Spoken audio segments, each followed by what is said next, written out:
भक्तजनों, माताओं, बहनों, सादर जय श्री कृष्ण। हमारे YouTube चैनल में आप सभी का बहुत बहुत स्वागत है। मैं हूं आपके साथ आचार्य धर्मेंद्र शास्त्री।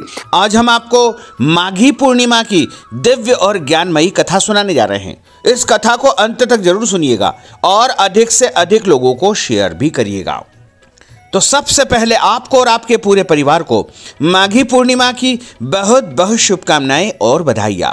भगवान श्री लक्ष्मी नारायण का भरपूर आशीर्वाद आपके जीवन पर सदैव बना रहे। आप सभी सुखी रहें, स्वस्थ रहें, व्यस्त रहें और मस्त रहें। वैसे तो प्रत्येक माह में पूर्णिमा आती है, लेकिन माघ माह में जो पूर्णिमा आती है उसे बड़ी पूर्णिमा माना जाता है और माघ का महीना कार्तिक महीने के समान ही माना गया है।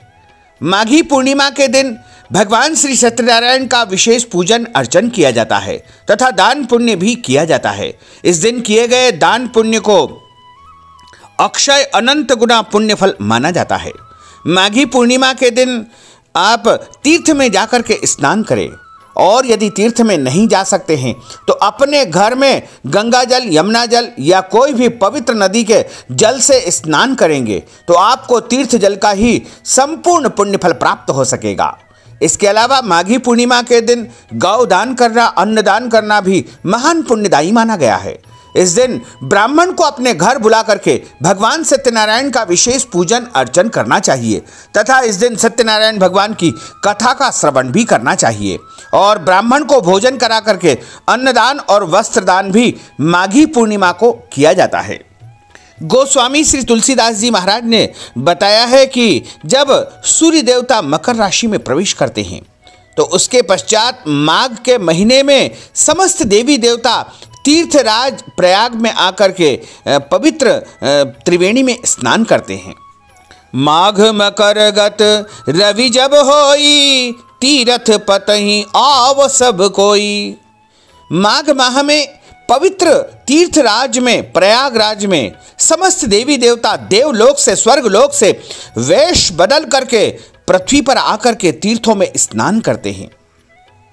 तो माघ का महीना परम पुण्यदायी माना गया है।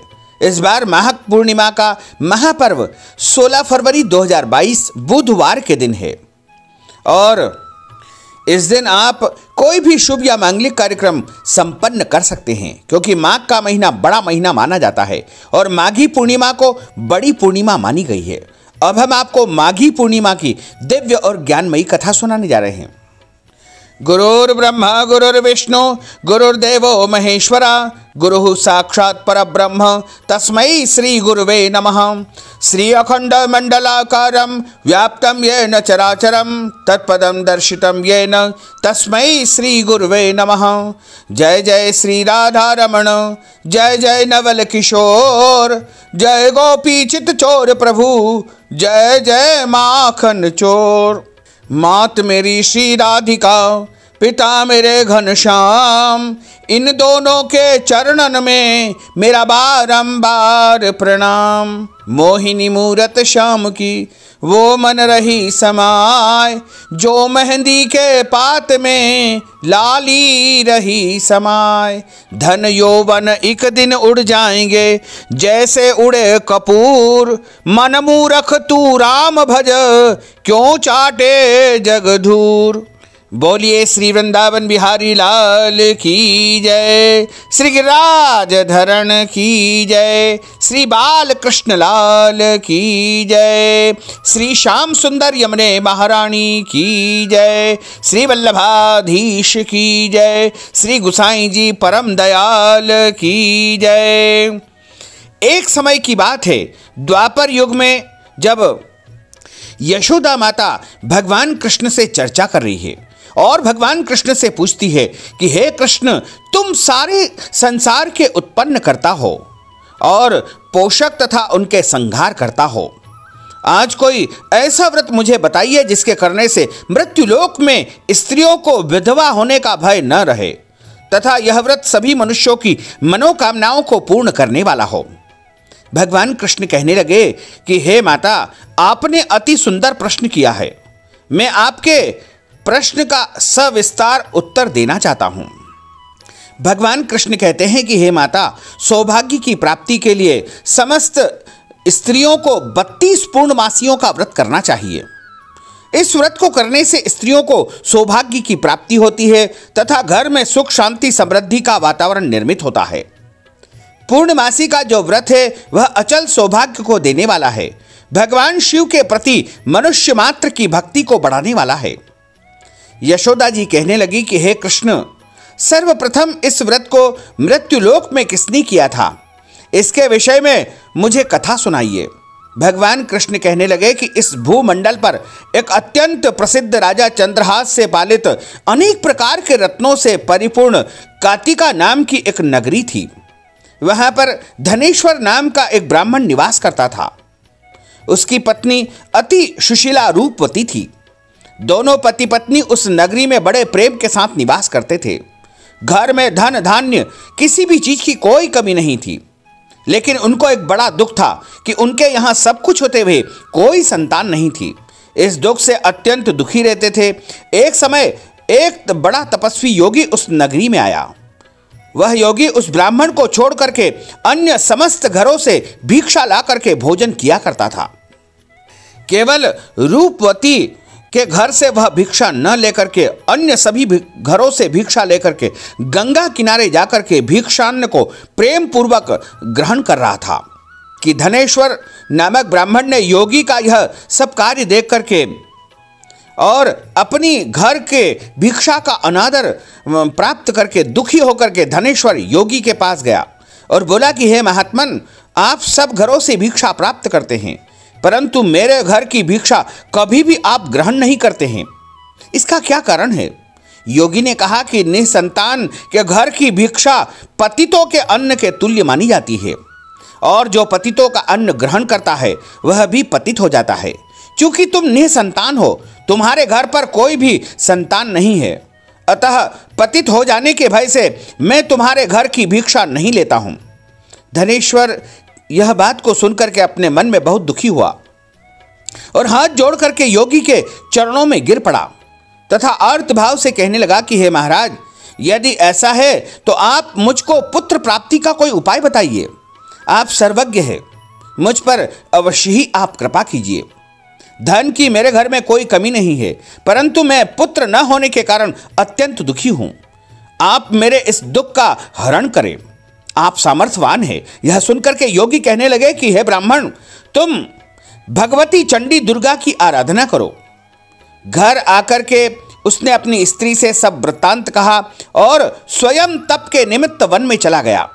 वन में जाकर उसने चंडी की उपासना की, उपवास किया और चंडी ने 16वें दिन उसको स्वप्न में दर्शन दिया और कहा कि हे धनेश्वर, हे ब्राह्मण, जा, तेरे घर में एक पुत्र होगा, परंतु वह 16 वर्ष की आयु में ही मृत्यु को प्राप्त हो जाएगा।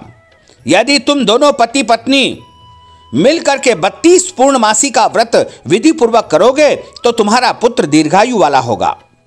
जितनी तुम्हारे सामर्थ्य हो, आटे के दिया बना करके शिव जी का पूजन करना, परंतु 32 पूर्णिमा व्रत हो जाना चाहिए। प्रातःकाल आने पर इस स्थान के समीप तुम्हें एक आम का वृक्ष दिखाई देगा। उस पर तुम चढ़कर एक फल तोड़कर शीघ्र ही अपने घर चले जाना। अपनी स्त्री से सब वृत्तांत कहना। ऋतु स्नान के पश्चात वह स्वच्छ होकर के भगवान शंकर जी का ध्यान करके उस फल को खा लेगी। तब शंकर भगवान की कृपा से उसके गर्भ में बालक ठहर जाएगा। जब वह ब्राह्मण प्रातःकाल उठा तो उसने उस स्थान के पास एक आम का वृक्ष देखा, जिस पर एक अत्यंत सुंदर आम का फल लगा हुआ था। उस ब्राह्मण ने उस आम के वृक्ष पर चढ़कर उस फल को तोड़ने का प्रयत्न किया, परंतु वृक्ष पर कई बार प्रयत्न करने पर भी वह न चढ़ पाया। तब तो वह ब्राह्मण अधिक चिंतातुर हो गया और विघ्न विनाशक भगवान श्री गणेश जी की वंदना करने लगा।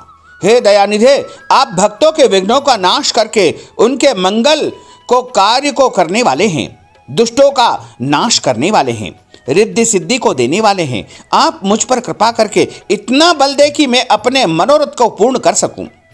इस प्रकार भगवान श्री गणेश जी की प्रार्थना करके और उनकी कृपा से धनेश्वर उस वृक्ष पर चढ़ गया और उसने एक अति सुंदर आम का फल देखा।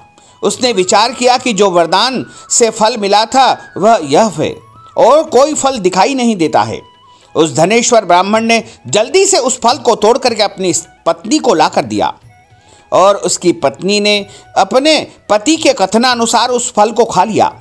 वह गर्भवती हो गई।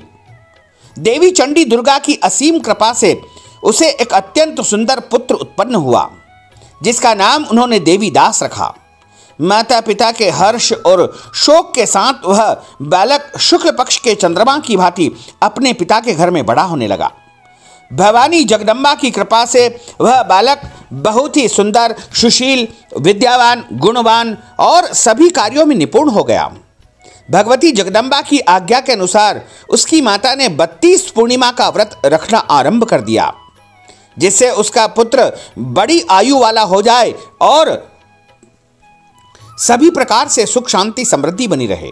16वां वर्ष लगते ही देवीदास के माता पिता को बड़ी चिंता हो गई कि कहीं उनके पुत्र की इस वर्ष मृत्यु न हो जाए।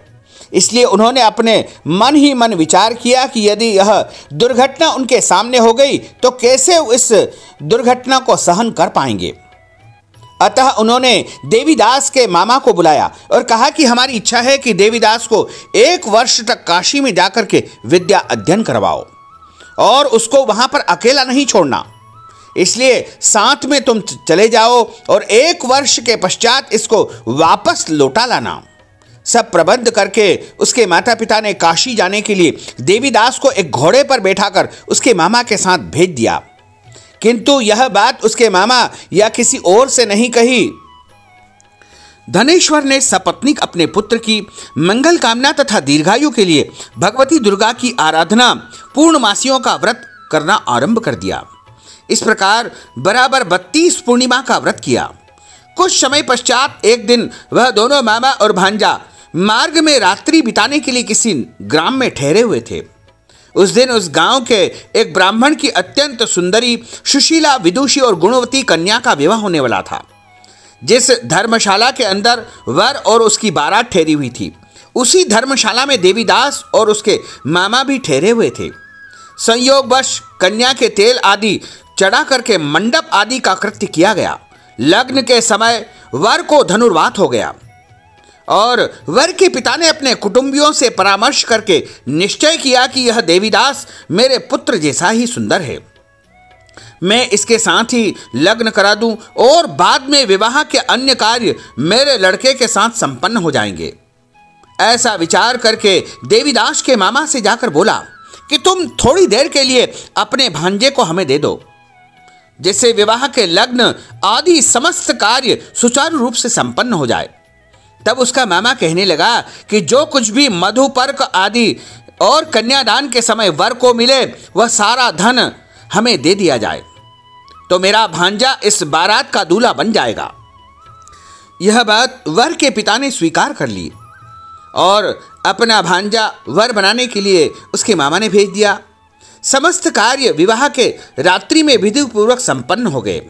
पत्नी के साथ वह भोजन न कर सका और अपने मन में सोचने लगा कि न जाने यह कैसी स्त्री होगी।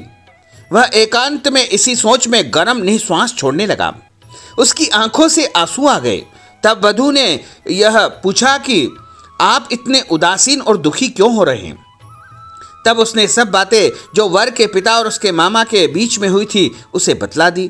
तब कहने लगे कि यदि यह ब्रह्म विवाह के विपरीत हो तो कैसे हो सकता है।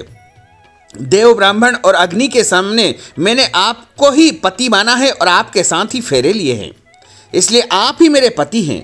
मैं आपकी पत्नी रहूंगी, किसी अन्य की कदापि नहीं रहूंगी। तब देवीदास ने कहा कि ऐसा मत करिए, क्योंकि मेरी आयु बहुत कम है, मेरे पश्चात आपकी क्या गति होगी। इन बातों को अच्छी प्रकार से विचार कर लो। परंतु यह दृढ़ विचार वाली थी, बोली कि जो आपकी गति होगी वह मेरी गति होगी। है स्वामी, आप उठिए और भोजन करिए, आप निश्चय ही भूखे होंगे।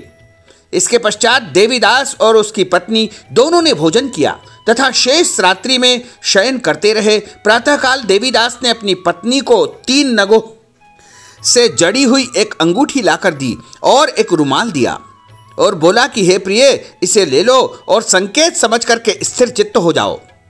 मेरे मृत्यु और जीवन जानने के लिए एक पुष्प वाटिका बना लो।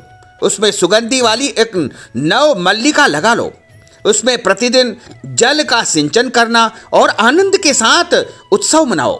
जिस दिन जिस समय मेरी प्राणांत हो जाए, मेरी मृत्यु हो जाए, ये फूल अपने आप सूख जाएंगे। जब ये फिर से हरे भरे हो जाए तो समझ लेना मैं जीवित हूं। यह बात निश्चय करके समझ लेना, इसमें कोई संशय नहीं है। यह समझा करके वह चला गया। प्रातःकाल होते ही वहां पर गाजे बाजे बजने लगे और जिस समय विवाह के कार्य समाप्त करने के लिए वर तथा सब बाराती मंडप में आए तो कन्या ने वर को भली भांति देख करके अपने पिता से कहा कि यह मेरा पति नहीं है, मेरा पति वही है जिसके साथ रात्रि में मेरा पाणी ग्रहण संस्कार हुआ है, मेरा विवाह हुआ है। इसके साथ मेरा विवाह नहीं हुआ है। यदि यह वही है तो बताए कि मैंने इसको क्या दिया है। मधुपर्क और कन्यादान के समय जो आभूषण दिए थे उन्हें दिखाए तथा रात में मैंने जो बातें इसके साथ कही वह मुझे वापस कहा करके सुनाए। पिता ने उसके कथनानुसार वर को बुलाया। कन्या की यह सब बातें सुनकर के वर कहने लगा कि मैं कुछ नहीं जानता हूं। इसके पश्चात लज्जित होकर अपना छोटा सा मुंह बना करके वहां से चला गया और सारी बारात भी अपमानित होकर वहां से लौट गई। भगवान श्री कृष्ण अपनी माता से कहते हैं कि हे माता, इस प्रकार देवीदास काशी विद्या अध्ययन के लिए चला गया।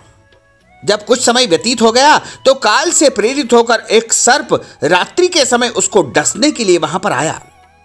उस विषधर के प्रभाव से उसके शयन का स्थान चारों ओर से विष की ज्वाला से विषैला हो गया, परंतु पूर्णिमा के व्रत से व्रतराज के प्रभाव से उसको काटना न पाया, क्योंकि पहले ही उसकी माता ने 32 पूर्णिमा का व्रत कर लिया था। इसके बाद मध्याह्न के समय स्वयं काल वहां पर आया और उसके शरीर से उसके प्राणों को निकालने का प्रयत्न करने लगा, जिससे वह मूर्छित होकर पृथ्वी पर गिर पड़ा। भगवान की कृपा से उसी समय पार्वती जी के साथ भगवान शंकर जी भी वहां पर आ गए। उसको मूर्छित दशा में देखकर पार्वती जी ने भगवान शंकर से प्रार्थना की कि हे महाराज, इस बालक की माता ने पहले 32 पूर्णिमा का व्रत किया था, जिसके प्रभाव से हे भगवान आप इसके प्राणों का दान दे दे। भवानी जगदम्बा के कहने पर भक्तवत्सल भगवान श्री शिव जी ने उसके प्राण दान दे दिए। इस व्रत के प्रभाव से काल को भी पीछे हटना पड़ा और देवीदास स्वस्थ होकर के बैठ गया। उधर उसकी पत्नी उसकी काल की प्रतीक्षा किया करती थी। जब उसने देखा कि उस पुष्प वाटिका में पत्र पुष्प कुछ भी नहीं रहे तो उसको अत्यंत आश्चर्य हुआ और वह जैसे पहले हरी भरी थी वैसे ही हरी भरी हो गई और वह जान गई कि मेरा पति जीवित है। यह देख करके बहुत प्रसन्न हुई और अपने पिता से कहने लगी कि हे पिताजी, मेरे पति जीवित है, आप उनको ढूंढिए। जब 16वां वर्ष व्यतीत हो गया तब देवीदास भी अपने मामा के साथ काशी से चल दिया। इधर उसके ससुर उसको ढूंढने के लिए अपने घर से जाने ही वाले थे कि दोनों मामा और भांजा वहां पर आ गए। उसको आया देख करके उसका ससुर बड़ी प्रसन्नता के साथ अपने घर ले आया। उस समय उस नगर के निवासी भी वहां पर एकत्रित हो गए। सब ने निश्चय किया कि अवश्य ही इसी बालक के साथ कन्या का विवाह हुआ था। साथ ही इस कन्या का विवाह संपन्न हुआ था, वही यह लड़का है। उस बालक को जब कन्या ने देखा तो पहचान लिया और वह कहने लगी कि वही जो संकेत करके गया था वही यह वर है मेरा। तदुपरांत सभी कहने लगे कि भला हुआ जो यहाँ पर आ गया है। सब नगरवासी आनंद से उत्सव बनाने लगे। कुछ दिनों के पश्चात देवीदास अपनी पत्नी और मामा के साथ अपने ससुर के घर में बहुत सा उपहार आदि लेकर के अपने घर के लिए प्रस्थान कर दिया। जब वह अपने गांव के निकट आ गया तो कई लोगों ने उसको देख करके उसके माता पिता को पहले ही जाकर खबर दे दी कि तुम्हारा पुत्र देवीदास अपनी पत्नी और मामा के साथ घर आ रहा है। ऐसा समाचार सुनकर पहले तो उन्हें विश्वास नहीं हुआ, किंतु जब और लोगों ने भी आकर के उनकी बात का समर्थन किया तो उनको बड़ा आश्चर्य हुआ। लेकिन थोड़ी देर में देवीदास ने आकर के अपने माता पिता के चरणों में सिर रख करके प्रणाम किया और उसकी पत्नी अपने सास ससुर के चरणों को स्पर्श किया तो माता पिता ने अपने पुत्र और पुत्र वधू को हृदय से लगा लिया और दोनों की आंखों में प्रेमाश्रु बह चले। अपने पुत्र और पुत्र वधू के आने की खुशी में धनेश्वर ने बड़ा भारी उत्सव मनाया। ब्राह्मणों को बहुत दान दक्षिणा भी दी। भगवान कृष्ण कहने लगे कि इस प्रकार धनेश्वर 32 पूर्णिमा के व्रत के प्रभाव से पुत्रवान हो गया। जो भी स्त्रियां इस व्रत को करती है वह जन्म जन्मांतर में वैधव्य का दुख नहीं भोगती है, सदैव सौभाग्यवती रहती है। यह मेरा वचन है, इसमें कोई भी संदेह नहीं है। यह व्रत पुत्र पौत्र को देने वाला है तथा संपूर्ण मनोकामनाओं को पूर्ण करने वाला है। 32 पूर्णिमा के व्रत से व्रती की समस्त इच्छाएं भगवान शंकर जी अवश्य ही पूर्ण करते हैं और भगवान की कृपा से उनके घर में सुख शांति समृद्धि अवश्य ही आती है। बोलिए लक्ष्मी नारायण भगवान की जय। अच्युतम केशवम राम नारायणम कृष्ण दामोदरम वासुदेवम हरे श्रीधरम माधवम गोपिका वल्लभम श्री जानकी नायकम श्री रामचंद्रम भजे। जानकी मनोहरम सर्वलोक नायकम श्री शंकरादि सेवितम पुण्य नाम कीर्तनम श्री राम राम राम राम राम नामतायकम। रामकृष्ण वासुदेवा भक्ति मुक्तिदायकम। रामकृष्ण वासुदेवा भक्ति मुक्तिदायकम। रामकृष्ण वासुदेवा भक्ति मुक्तिदायकम। बोलिए श्री लक्ष्मी नारायण भगवान की जय। श्री वृंदावन बिहारी लाल की जय। गोपाल कृष्ण भगवान की जय। धर्म की जय हो, अधर्म का नाश हो, प्राणियों में सद्भावना हो, विश्व का कल्याण हो, सनातन धर्म की जय हो, गौ माता की जय हो, नगर बस्ती की जय हो, आज के आनंद की जय हो, कल के आनंद की जय हो, परसों के आनंद की जय हो, बरसों बरसों के आनंद की जय हो। ओम नमः पार्वती पते हर हर महादेव हर। जय जय श्री राधे। भक्तजनों, माताओं बहनों, अगर आप माघी पूर्णिमा के निमित्त दान दक्षिणा प्रदान करना चाहते हैं, ब्राह्मण भोजन के निमित्त नगद राशि प्रदान करना चाहते हैं, गौदान, अन्नदान, वस्त्रदान या कोई भी दान पुण्य माघी पूर्णिमा के निमित्त प्रदान करना चाहते हैं तो आप हमारे पेटीएम के माध्यम से, गूगल पे के माध्यम से, फोन पे के माध्यम से या अकाउंट नंबर के माध्यम से नगद राशि पहुंचा करके माघी पूर्णिमा का संपूर्ण पुण्य फल प्राप्त कर सकते हैं। भक्तजनों, माताओं बहनों, हमने जो ज्ञानवर्धक कथा आपको सुनाई है इसको आप अधिक से अधिक लोगों को शेयर करिएगा, लाइक करिएगा, कमेंट करिएगा और यदि अभी तक आपने हमारे और आपके यूट्यूब चैनल को सब्सक्राइब नहीं किया है तो अभी और इसी समय सब्सक्राइब अवश्य कर लीजिए। आपको और आपके पूरे परिवार को सादर जय श्री कृष्ण, सादर धन्यवाद।